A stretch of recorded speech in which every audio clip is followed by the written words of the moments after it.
Okay, நாம் இப்போ இந்த வீடியோவில் எதை பற்றி பார்க்க போகிறோம் அப்படின்னா மார்ச் 2க்கான கரண்ட் அஃபேர்ஸ் தான் பார்க்க போகிறோம்.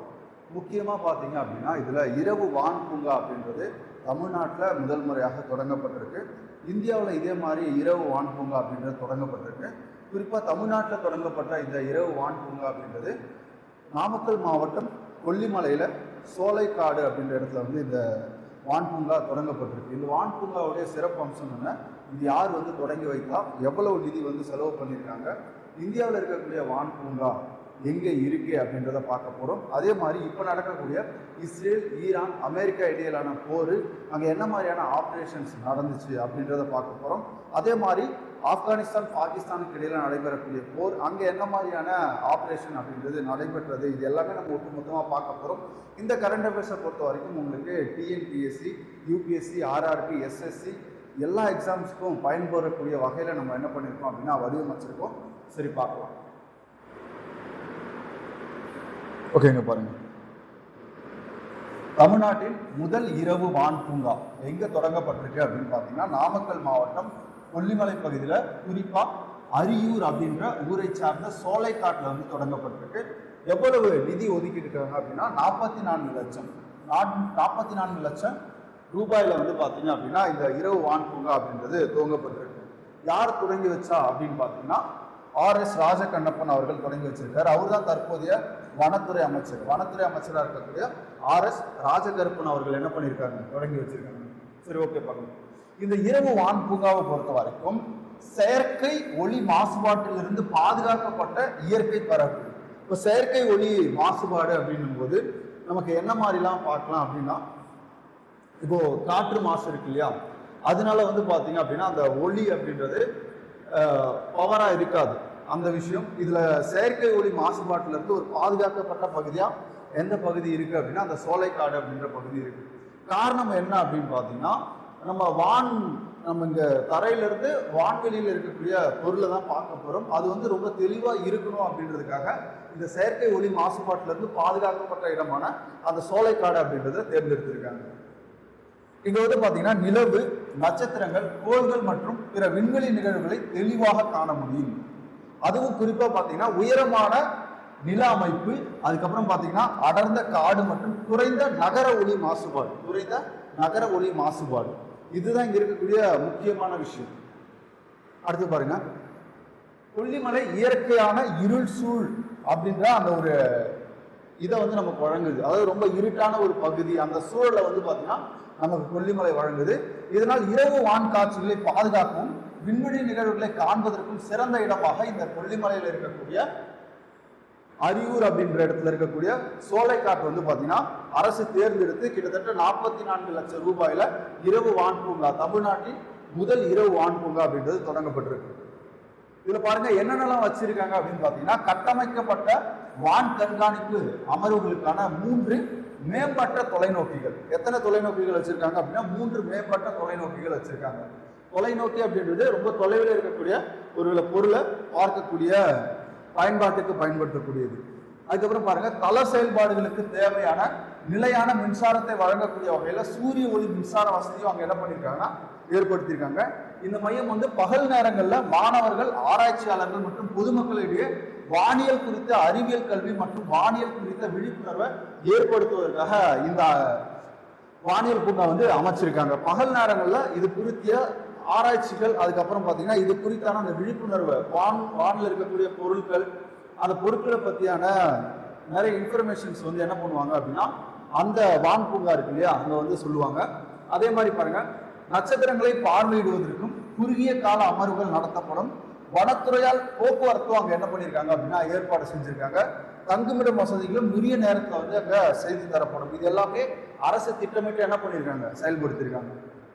அடுத்து பாருங்க, திட்டமிட்ட நட்சத்திர பார்வை அமர்வுகளும் நடத்தப்படும். இரவு நேரம் முழுவதும் தங்காமல் பங்கேற்கும் வசதியும் இங்க வந்து பாத்தீங்கன்னா வழங்கப்படும். குறிப்பிடத்தக்க வானியல் நிகழ்வுகளின் போது, குறிப்பா வந்து பாத்தீங்க அப்படின்னா இந்த அமாவாசை நேரங்கள், ஓகேவா, சந்திர கிரகணம், சூரிய கிரகணம் சொல்லுவாங்கல்ல, இந்த மாதிரி அரிய நிகழ்வுகளின் போது என்ன பண்ணுவாங்க அப்படின்னா உகந்த தெரிநிலையை உறுதி செய்வதற்காக இரவு முழுவதும் பார்வை முகாம்கள் வந்து மாதத்திற்கு 2 முறை அல்லது 3 முறை வந்து நடத்தப்படும் சொல்றாங்க. இந்த மாதிரி அரிய நிகழ்வுகள் வந்து பார்த்தீங்கன்னா வரும்போது, அமாவாசை பௌர்ணமி போன்ற அரிய நிகழ்வுகள் வரும்போது இதை என்ன பண்ணுவாங்க, மாதத்துக்கு 2 அல்லது 3 முறை வந்து பார்த்தீங்கன்னா அந்த இரவு முழுவதும் நடத்துவதற்கான ஏற்பாடுகளையும் செஞ்சிருக்காங்க. இதோடைய முக்கிய அம்சமா இங்க என்ன பார்க்கப்படுது அப்படின்னா, விழிப்புணர்வு மட்டும் கிடையாது. இப்போ வான் பொருட்கள் பற்றிய விழிப்புணர்வு மட்டும் இல்லாமல் இது ஒரு சுற்றுலாத்தலம். ஆல்ரெடி கொல்லிமலை அப்படின்றது ஒரு சுற்றுலாத்தலம் தான். இப்போ இந்த வான் பூங்கா வைக்கிறதுனால இன்னும் சுற்றுலா பயணிகளுடைய எண்ணிக்கை அப்படின்றது அதிகரிக்கப்படும். இதுக்காக அரசுக்கு வந்து பார்த்தீங்கன்னா வருவாயும் வரும். அப்போ வானியல் சுற்றுலாத்தலமா இது செயல்படும் போது, அப்போ இந்த முயற்சி தமிழ்நாட்டை ஒரு பொறுப்பான வானியல் சுற்றுலாத்தலமாக மாற்றுவதை நோக்கமாக கொண்டிருக்கு. அதே நேரத்தில் சுற்றுலா மேம்பாடு சுற்றுச்சூழல் பாதுகாப்புடன் இணைந்திருப்பதை வந்து பார்த்தீங்கன்னா இது உறுதி செய்யுது. இரவு வான் பூங்கா சுற்றுச்சூழல் மேலாண்மை மற்றும் உள்ளூர் வாழ்வாதார வாய்ப்புகளை வலுப்படுத்துகிறது. இப்போ சுற்றுலா பயணிகள் அங்கே வருவதனால அங்கே வந்து பார்த்தீங்கன்னா தங்குமிடம் வசதி தேவைப்படும். அப்போ இந்த மாதிரி தங்குமிடம் வசதி வச்சிருக்கவங்க வந்து பார்த்தீங்கன்னா அதில் என்ன பண்ண முடியும், சம்பாதிக்க முடியும். அதே மாதிரி வந்து பார்த்தீங்க அப்படின்னா உணவு, அப்போ உணவு இதை சார்ந்து அங்கே இருக்கக்கூடிய சுற்றுச்சூழலில் அங்கே வசிக்கக்கூடிய மக்கள் வந்து பொருளாதார ரீதியாக என்ன பண்ணுவாங்க, மேம்படுவாங்க. அடுத்து பாருங்க, இந்த நிகழ்ச்சியில சுற்றுச்சூழல் காலநிலைத்துறை கூடுதல் முதன்மை செயலாளராக இருக்கக்கூடிய சுப்ரியா சாகு அவர்கள் வந்து கலந்துக்கிட்டு இருக்காங்க. அதே மாதிரி முதன்மை தலைமை வன பாதுகாவலராக இருக்கக்கூடிய சீனிவாஸ் ரெட்டி அவர்கள் கலந்துருக்காங்க. தலைமை வன உயிரின காப்பாளர் ராகேஷ் குமார் டோக்ரா, சுற்றுச்சூழல் துறை சிறப்பு செயலாளர் அனுராக் மிஸ்ரா கலந்துருக்காங்க. சேலம் மண்டல வன பாதுகாவலர் சி கலாநிதி, நாமக்கல் மாவட்ட வன அலுவலர் மாதவி யாதவ், இவங்க எல்லாமே வந்து பார்த்தீங்கன்னா இந்த நிகழ்வுல கலந்துருக்காங்க. அடுத்து பாருங்க, தமிழ்நாட்டினுடைய முதல் வான் பூங்கா பார்த்தோமா, இந்தியாவின் முதல் இரவு வான்வெளி பூங்கா 2024 தொடங்கப்பட்டது. இந்த பூங்கா எங்க அப்படின்னு பார்த்தீங்கன்னா மகாராஷ்டிராவில் உள்ள பெஞ்ச் புலிகள் வன காப்பகத்தில், மகாராஷ்டிராவில் உள்ள பெஞ்ச் புலிகள் வன காப்பகத்தில் வந்து தொடங்கியிருக்காங்க. இந்தியாவின் முதல் வான்வெளி பூங்கா எதுன்னு கேட்டாங்கன்னா மகாராஷ்டிராவில் உள்ள பெஞ்ச் புலிகள் காப்பகத்தில் அமைக்கப்பட்டிருக்கக்கூடிய பூங்கா. ரொம்ப முக்கியமான ஒரு விஷயம், அது எங்க அமைஞ்சிருக்கு அப்படின்னா மகாராஷ்டிராவில் அமைஞ்சிருக்கு, பெஞ்ச் புலிகள் காப்பகம். இதுல தான் இந்தியாவினுடைய முதல் இரவு வான்வெளி பூங்கா அமைச்சிருக்காங்க. தமிழ்நாட்டில்னு கேட்டால் மட்டும்தான் நம்ம கொல்லிமலையில இருக்கிறத சொல்லணும். இரவு நேர வானத்தை பாதுகாப்பதற்கும் ஒலி மாசுபாட்டை தடுப்பதற்கும் ஆசியாவில் அமைக்கப்பட்ட 5வது பூங்கா வந்து பாத்தீங்கன்னா இந்த மகாராஷ்டிராவில் அமைக்கப்பட்டிருக்கக்கூடிய பூங்கா. ஒரு இதுல வந்து பாத்தீங்கன்னா இரவு வான் பாதுகாப்பு அமைப்பு என்பது செயற்கை ஒலி மாசுபாட்டை கட்டுப்படுத்துகின்ற ஒரு பூங்கா அல்லது ஆய்வகத்தை சுற்றி உள்ள ஒரு பகுதி தான் இரவு வான் பூங்கா அப்படின்னு சொல்றோம். அப்ப இரவு வான்வெளி நடவடிக்கையின் முக்கிய நோக்கம் வானியல் ஆய்வை நன்கு மேம்படுத்துவதாகும். அப்போ இரவு நேரங்கள்ல அந்த வானியல் நிகழ்வு எப்படி இருக்கு அப்படின்றத தெரிஞ்சுக்கிறதுக்கு தான் இந்த வான் பூங்காவுடைய முக்கிய நோக்கம் அப்படின்றது. பெஞ்ச் புலிகள் வளங்காப்பகம் அல்லது பெஞ்ச் தேசிய பூங்கா, இது வந்து பாத்தீங்கன்னா இந்தியாவின் முதன்மையான புலிகள் பாதுகாப்பகம். இங்கதான் வந்து பாத்தீங்கன்னா அது அமைச்சிருக்காங்க. மத்திய பிரதேசம் மற்றும் மகாராஷ்டிரா ஆகிய 2 மாநிலங்களிலும் இந்த பெஞ்ச் பூங்கா அப்படின்றது வந்து பாத்தீங்க அப்படின்னா பரவி இருக்கு. அப்ப பாருங்க, தமிழ்நாட்டின் இரவு வான்வெளி பூங்கா, முதல் இரவு வான்வெளி பூங்கா, இந்தியாவின் முதல் இரவு வான்வெளி பூங்கா எதுன்னு பார்த்தோம். அடுத்து முக்கியமான நிகழ்வுகள், எப்பவுமே நம்ம வந்து பாத்தீங்க அப்படின்னா ஒரு கரண்ட் அஃபேர்ஸ் டாபிக் நடத்திட்டு அதுல கீழே வந்து பாத்தீங்க அப்படின்னா முக்கியமா அன்னைக்கு நாட்கள்ல இருக்கக்கூடிய முக்கியமான கரண்ட் அஃபேர்ஸ்ல இருக்கிறத நம்ம என்ன பண்ணிருப்போம் அப்படின்னா கொஸ்டின் ஆன்சரா செட் பண்ணிருப்போம். அதையும் நம்ம இந்த வீடியோல பார்க்க போறோம். ஈரானின் உச்ச தலைவர் கொல்லப்பட்டதை தொடர்ந்து இடைக்கால தலைவராக நியமிக்கப்பட்டவர் யார்? கமானி அவர்கள் வந்து கொல்லப்பட்டிருப்பாரு. அடுத்து யார் நியமிக்கப்பட்டிருக்காங்க அப்படின்னா அலிரேசா அராஃபி. அப்ப ஈரானினுடைய தற்போது உச்ச தலைவர் யார் அப்படின்னு பாத்தீங்க அப்படின்னா இடைக்கால தலைவராக நியமிக்கப்பட்டவர் அலிசேரா ஹராஃபி. பாருங்க, ஈரானின் உச்ச தலைவர் அயதுல்லா அலி கமேனி அவர்கள் வந்து பாத்தீங்க அப்படின்னா கொல்லப்பட்டிருக்காரு. எப்படி கொல்லப்பட்டார் அப்படின்றது நமக்கு தெரியும். ஈரான் அமெரிக்கா, அதாவது இஸ்ரேலும் அமெரிக்காவும் சேர்ந்து நடத்திய அந்த கூட்டு நடவடிக்கையின் மூலம் இவர் என்ன பண்ணிருப்பாரு அப்படின்னா பதுங்கு குழியில அவர் இருந்த இடத்தின் மீது தாக்குதல் நடத்தி கொண்டிருப்பாங்க. அப்போ இடைக்கால தலைவரை யாரை தேர்ந்தெடுத்திருக்காங்க அப்படின்னா அலிசேரா ஹராஃபி. அடுத்து பாருங்க, 2026 பிப்ரவரி மாதத்திற்கான மொத்த ஜிஎஸ்டி வசூல் எவ்வளோ? இந்த ஒரு மாதத்துக்கான ஜிஎஸ்டி வசூல் மட்டும் 1.83 லட்சம் கோடி. அப்போ பாருங்க, மொத்த ஜிஎஸ்டி வசூல் வந்து பார்த்தீங்கன்னா பிப்ரவரி மாதத்தில் 1.83 லட்சம் கோடியா இருக்கு. இது பொருளாதார வளர்ச்சியினுடைய முக்கிய அடையாளமா கருதப்படுகிறது. ஏன்னா அதிகமாக வந்து பார்த்தீங்க அப்படின்னா இந்த பிப்ரவரி மாதத்தில் வந்து நமக்கு ஜிஎஸ்டி வசூல் அப்படின்றது கிடைச்சிருக்கு. பாங்லர் யுவசக்தி திட்டத்தை தொடங்கிய மாநிலம் எதுன்னு கேட்பாங்க, மேற்கு வங்காளம். இந்த திட்டம் எதற்கானது அப்படின்னா இளைஞர்களுக்கு வேலை வாய்ப்பு மற்றும் நிதி உதவி அளிக்கக்கூடிய ஒரு முக்கியமான திட்டம் தான் இந்த பாங்லார் யுவசக்தி திட்டம். அப்ப மேற்கு வங்கத்தினுடைய முதல்வராக இருக்கக்கூடிய மம்தா பானர்ஜி அவர்கள் இந்த திட்டத்தை தொடங்கி வச்சிருக்காங்க. அடுத்து பாருங்க, ரஞ்சி கோப்பை வரலாற்றில் முதல் முறையாக சாம்பியன் பட்டம் வென்ற அணி எது அப்படின்னு கேட்பாங்க. ஜம்மு அண்ட் காஷ்மீர். ரொம்ப முக்கியம். இப்பதான் ரஞ்சி கோப்பையில ஃபர்ஸ்ட் ஜம்மு அண்ட் காஷ்மீர் அணி வந்து பாத்தீங்க அப்படின்னா கோப்பையை வென்றிருக்காங்க. இது கேட்கக்கூடிய வாய்ப்பு இருக்கு. ஓகேவா? ஜம்மு அண்ட் காஷ்மீர். அப்ப ஜம்மு அண்ட் காஷ்மீர் ரஞ்சி கோப்பை கிரிக்கெட் வரலாற்றில் முதல் முறையாக என்ன பண்ணிருக்காங்க, கர்நாடகாவை வீழ்த்தி கோப்பையை வென்றிருக்காங்க. கர்நாடகாவை வீழ்த்தி கோப்பையை வென்றிருக்காங்க. அடுத்து பாருங்க, உலகளாவிய கல்வி உச்சி மாநாடு 2020 எங்க நடைபெற்றது, எந்த நகரத்தில் நடைபெற்றது அப்படின்னா சென்னையில் நடைபெற்றது. குளோபல் எஜுகேஷன் சமிட் எங்க நடைபெற்றது அப்படின்னு கேட்பாங்க, சென்னையில நடைபெற்றது.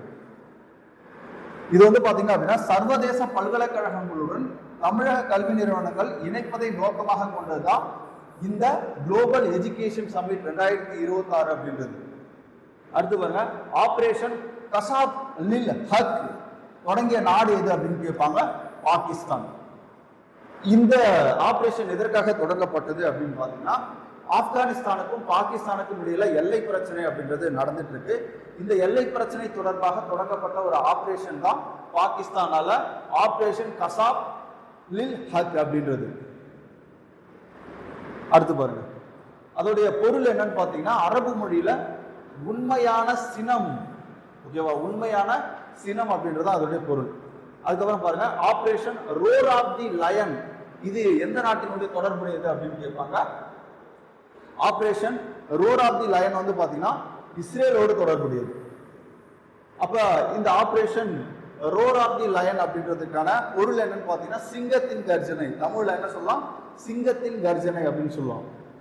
அப்ப இஸ்ரேலிய பிரதமர் பெஞ்சமின் நெதன்யாகு இந்த பெயரை வந்து பாத்தீங்கன்னா இந்த ஆபரேஷனுக்கு சூட்டியிருக்காரு. ஈரான் மீது என்ன பண்ண போறாங்க, இவங்க தாக்குதல் நடத்த போறாங்க. குறிப்பா அதனுடைய அணுசக்தி மையங்கள் மற்றும் ராணுவ நிலைகளை குறிவைத்து தாக்கக்கூடியதற்கு தான் இந்த operation roar of the lion அப்படின்றது. அடுத்து பாருங்க, ஆபரேஷன் எபிக் ஃபியூரி இதை அறிவிச்ச நாடு எதுன்னு கேட்பாங்க, அமெரிக்கா. அதுக்கு பொருள் என்ன அப்படின்னா மகத்தான சீற்றம் அப்படின்னு சொல்லுவாங்க. ஓகேவா? ஆபரேஷன் எபிக் ஃபியூரி இதை அறிவித்த நாடு வந்து பாத்தீங்கன்னா அமெரிக்கா. இதோடைய பொருள் என்ன அப்படின்னு பாத்தீங்கன்னா மகத்தான சீற்றம் அப்படின்றது. அப்ப அமெரிக்காவின் பாதுகாப்பு அமைச்சகம் ஈரானுக்கு எதிரான தனது கூட்டு தாக்குதலுக்கு இந்த பெயரை வந்து என்ன பண்ணிருக்காங்க, பரிந்துரைச்சிருக்காங்க. இதுல குறிப்பா ஈரானினுடைய ஏவுகணை மற்றும் ட்ரோன்களை அழிப்பதை இது நோக்கமா கொண்டிருக்கு. அதுக்கப்புறம் பாருங்க, ஆபரேஷன் ட்ரூ பிராமிஸ் 4 இது எந்த நாட்டோடு தொடர்புடையது, ஈரானுடைய ஆபரேஷன் தான் இந்த ஆபரேஷன் பிராமிஸ் 4. ஓகேவா? இது வந்து பாத்தீங்கன்னா ஈரானோடு தொடர்புடையது. ஆபரேஷன் ட்ரூ பிராமிஸ் 4 அப்படின்றது எந்த நாட்டோடு தொடர்புடையது, இது என்ன அப்படின்னு பாத்தீங்கன்னா உண்மையான வாக்குறுதி 4 அப்படின்றது. உண்மையான வாக்குறுதி 4 அப்படின்றது இதோட தமிழ் பெயர். அமெரிக்கா மற்றும் இஸ்ரேலின் தாக்குதலுக்கு பதிலடி கொடுப்பதற்காக ஈரான் நடத்திய ஏவுகணை தாக்குதலுக்கு வதே சாதிக் 4 அல்லது ட்ரூ பிராமிஸ் என்று அழைக்கப்படுகிறது. வதே சாதிக் 4 அல்லது true promise, operation true promise அல்லது வதே சாதிக் 4 இது இந்த ஆபரேஷனோடு தொடர்புடைய நாடு எதுன்னு கேட்பாங்க, ஈரான். ரொம்ப முக்கியமானது. இன்னைக்கு கரண்ட் அஃபேர்ஸ்ல வந்த முக்கியமான நிகழ்வுகள் எல்லாமே நம்ம என்ன பண்ணிருக்கோம், ஒரு தொகுப்பா பார்த்திருக்கோம். கண்டிப்பா இந்த ஆபரேஷன்ஸ்ல இருந்து என்ன பண்ணுவாங்க, கொஸ்டின் கேட்பாங்க. இப்போ வர இருக்கக்கூடிய ஆர்ஆர்பி என்டிபிசி எக்ஸாமா இருக்கலாம், அடுத்தடுத்து வரக்கூடிய எஸ்எஸ்சி எக்ஸாம்ஸ், ஓகேவா, அடுத்து இந்த யூபிஎஸ்சி எக்ஸாம்ஸ்ல கூட என்ன பண்ணுவாங்க, இந்த கொஸ்டின்ஸ்லாம் கேட்கறதுக்கு வாய்ப்பு இருக்கு. இது பொதுவாக வந்து பார்த்தீங்க அப்படின்னா உங்களுக்கு இப்போ நம்ம பார்த்தது வந்து ஜாகிரபி ரிலேட்டடான கரண்ட் அஃபேர்ஸாக இருக்கும். அதே மாதிரி சர்வதேச நிகழ்வுகளையும் நம்ம சேர்த்தே வந்து என்ன பண்ணியிருக்கோம், பார்த்துருக்கோம். ஒரு ரிவிஷன் பார்ப்போம். தமிழ்நாட்டின் முதல் இரவு வான் பூங்கா எங்கே தொடங்கியிருக்காங்க, நாமக்கல் டிஸ்ட்ரிக்ட், அரியூர், சோலைக்கரடு. அதே மாதிரி வந்து பார்த்தீங்க அப்படின்னா இந்தியாவினுடைய முதல் இரவு வான்வெளி பூங்கா எங்கே, மகாராஷ்டிராவில் பெஞ்ச் புலிகள் காப்பகம். அடுத்தது பாருங்க, ஈரானினுடைய உச்ச தலைவர் சுப்ரீம் லீடர் வந்து கொல்லப்பட்டிருக்காரு. அவர் யாருன்னு கேட்பாங்க, அயதுல்லா அலி கமேனி. இப்போ புதுசா இடைக்கால தலைவராக வந்திருக்கிறவர் அலிரேசா அராஃபி. 2026 பிப்ரவரி மாதத்துக்கான மொத்த ஜிஎஸ்டி வசூல் என்ன, 1.83 லட்சம் கோடி. பாங்லர் யுவசக்தி திட்டம் எந்த மாநிலத்தோடு தொடர்புடையது, மேற்கு வங்கம். இது இளைஞர்களுக்கான திறன் பயிற்சி மற்றும் வேலைவாய்ப்பு வழங்கக்கூடிய ஒரு முக்கியமான திட்டம். ரஞ்சி கோப்பை வரலாற்றில் முதன்முறையாக ரஞ்சி கோப்பையை வென்ற அணி எது அப்படின்னு பார்த்தீங்கன்னா ஜம்மு அண்ட் காஷ்மீர். கர்நாடகாவை வீழ்த்தி சாம்பியன் பட்டம் வென்றிருப்பாங்க.